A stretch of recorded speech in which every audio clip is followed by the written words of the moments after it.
एक गांव में दीपक नामक एक गरीब आदमी अपनी मोटी बीवी मोहिनी के साथ रहता था। मोहिनी एक अमीर घराने से थी, इसीलिए वो दिन रात हर घंटे कुछ ना कुछ खाती ही रहती थी। एक दिन की बात है। आ गए आप। कैसा रहा आज का दिन? अच्छा था मोहिनी, मील में आग लगते लगते रह गई। भगवान का लाख लाख शुक्र है। अच्छा, ऐसी बात है क्या?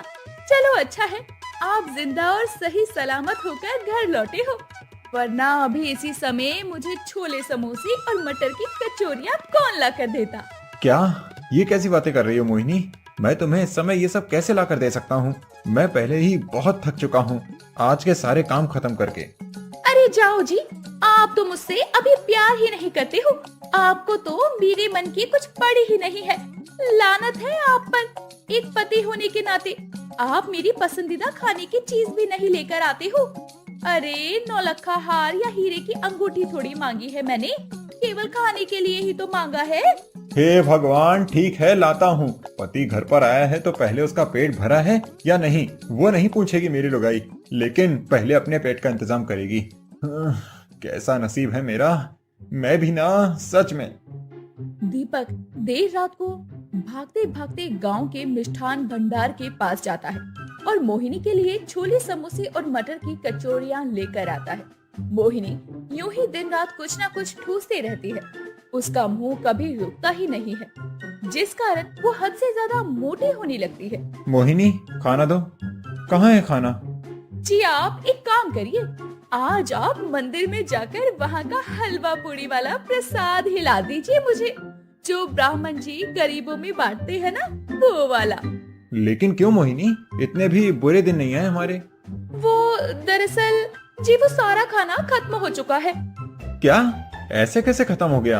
आज तो तुमने बहुत सारा खाना बनाया था मोहिनी। कोई कोई मेहमान आया था क्या घर पर?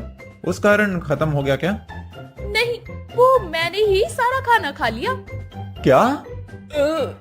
जी देखिए, हजम भी हो गया, मुझसे रहा ही नहीं गया और मैंने सारा खाना खा लिया। हे भगवान, अरे तुम मिट्टी से बनी हो क्या मोहिनी? ऐसा भी कोई करता है क्या? कम से कम 4 निवाले तो बचा लेती मेरे लिए। इतनी भुक्कड़ कैसे हो सकती हो तुम? जी मुझे माफ कर दीजिए ना, आइंदा से ऐसा नहीं करूंगी, आपकी सौ। बेचारे दीपक को उस दिन मंदिर में जाकर प्रसाद खाकर ही अपना पेट भरना पड़ता है। फिर एक दिन जब दीपक देर रात घर आता है, तभी वो देखता है कि मोहिनी अकेले ही खटिया पर पैर फैलाकर सो चुकी है और जोरों से खर्राटे मार रही है। हे भगवान, इस मोहिनी ने तो सच में एक प्रकार से मेरा जीना दुश्वार करके रख दिया है। अब मुझे नीचे सोना पड़ेगा। खाना खाकर मोटी होती जा रही है, हड्डियां भी कम पड़ने लगी ऐसे तो अब। दीपक अब नीचे फर्श पर चटाई बिछाकर सो जाता है, लेकिन रात में अचानक से मोहिनी नींद में करवट बदलती है और धड़ाम से सीधे दीपक के ऊपर गिर पड़ती है, जिससे दीपक पापड़ की तरह चपटा हो जाता है और एकदम से चिल्ला पड़ता है। मर गया रे, मर गया। उठो मोहिनी उठो, मैं सांस नहीं ले पा रहा हूँ। हाय राम, माफ कर दीजिए दीपक जी, माफ कर दीजिए मुझे। अरे आज तो तुम मेरी जान ही ले लेती मोहिनी। कितनी मोटी हो चुकी हो तुम मोहिनी। अभी कह रहा हूँ कि मान जाओ मेरी बात, ज्यादा मत खाया करो वरना एक दिन तुम्हारा पेट फट जाएगा। अरे चुप रहो आप, कुछ भी बकवास बकते रहते हो। मेरा मुंह है, मेरा पेट है, मैं चाहे ये खाऊं वो खाऊं, थोड़ा खाऊं ज्यादा खाऊं, ना खाऊं या कुछ भी खाऊं, आपको क्या? तुम्हारा मुंह लगना ही बेकार है। जाओ सो जाओ, मैं बाहर बरामदे में सोने जा रहा हूँ। जी लेकिन। ना बाबा ना, मैं अपने मूल्यवान जीवन के साथ और कोई जोखिम नहीं उठा सकता मोहिनी। तुम्हारा भरोसा नहीं है, तुम किसी दिन मुझ पर गिरकर मुझे ही मार डालोगी।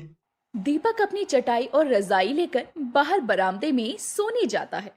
फिर एक दिन जब दीपक सुबह का नाश्ता करके मील के लिए निकल रहा होता है, तभी मोहिनी उसे रोकती है।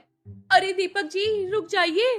क्या हुआ मोहिनी? यूं किसी जाते हुए व्यक्ति को पीछे से रोकते टोकते नहीं हैं। ये बात तुम्हें पता नहीं है क्या?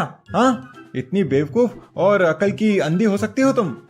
दीपक जी मुझे ये बात पता नहीं थी, लेकिन अब ध्यान में रखूंगी और आइंदा से आपको पीछे से बिल्कुल भी नहीं पुकारूंगी, वादा रहा।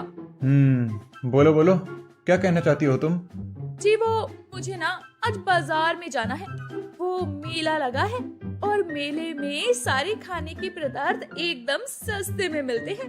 मैं आज सब कुछ खाकर आऊंगी, इसीलिए मुझे अपनी साइकिल पर मेले तक छोड़ दीजिए ना। और हाँ, थोड़े बहुत पैसे भी देते तो अच्छा होता। तुम नहीं सुधरने वाली मोहिनी, पकड़ो इन पैसों को।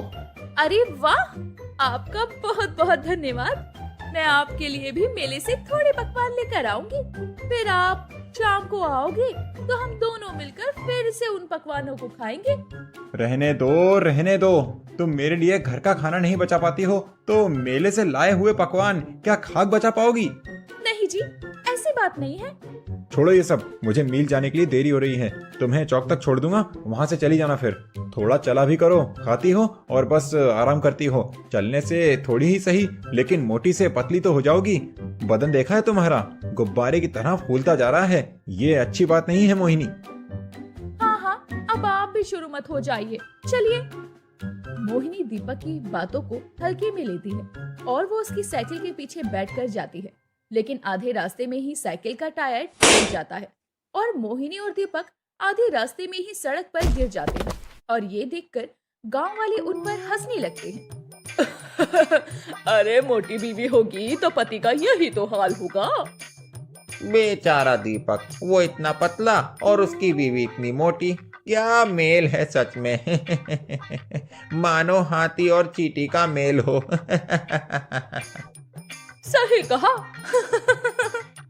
चुप रहो तुम दोनों और जाओ यहाँ से। वो दोनों गांव वाले डर के मारे वहाँ से चले जाते हैं। हाय राम, मेरी कमर तो गई काम से। और मेरी सिर्फ कमर ही नहीं, पूरा का पूरा बदन ही गया काम से। और ये साइकिल भी। उठो अब, तुम बस नुकसान करने और दूसरों को परेशान करने के लिए ही बनी हो।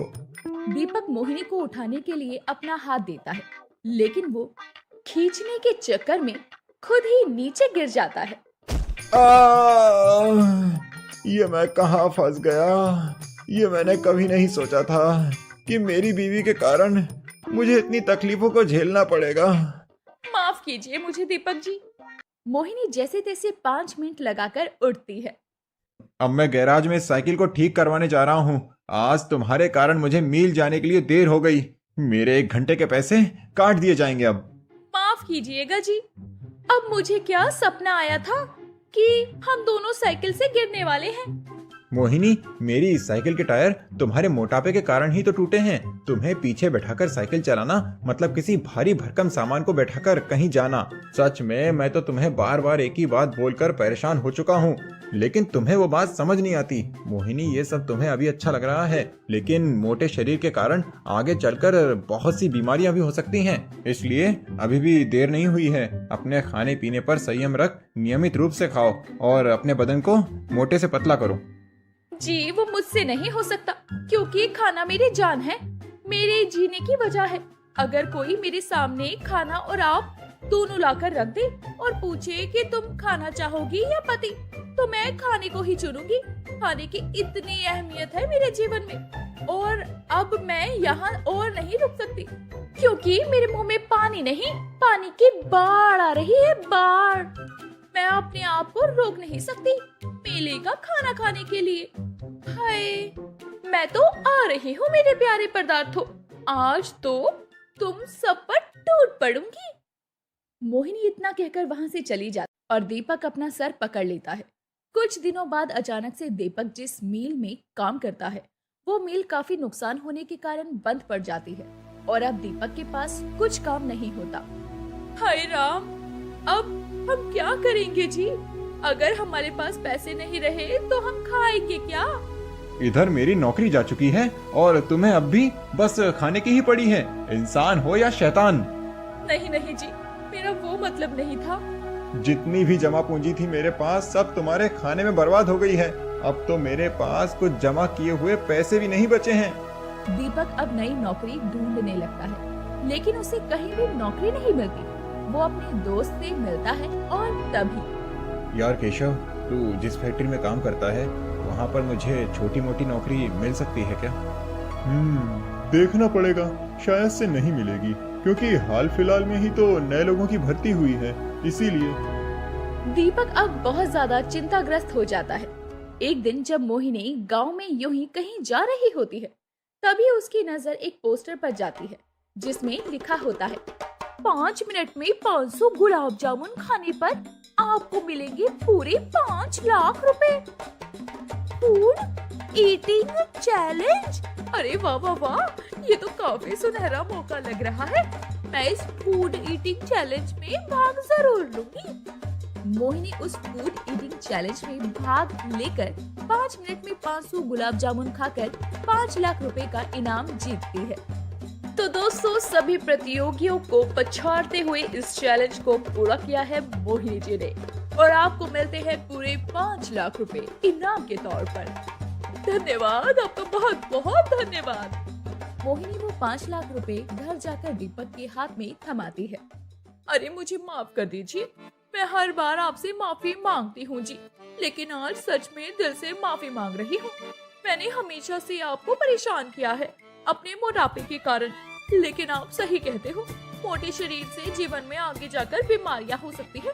इसलिए मैं अब नियमित रूप से ही खाना खाऊंगी और ये 5 लाख रुपए जो मैंने चैलेंज में जीते हैं, इनसे अब हम दोनों एक नया व्यापार शुरू करेंगे और आगे बढ़ाएंगे। मोहिनी, तुम सोच भी नहीं सकती कि आज मैं कितना खुश हूँ। तुम में आए इस परिवर्तन को देखकर मुझे तुम पर गर्व हो रहा है। धन्यवाद मोहिनी। मोहिनी और दीपक दोनों अब नया व्यापार शुरू करते हैं और जीवन में भरपूर तरक्की करते हैं और साथ ही नियमित रूप से खाना खाकर मोहिनी अपने मोटापे को भी कम करती है। इस प्रकार दोनों मियां बीवी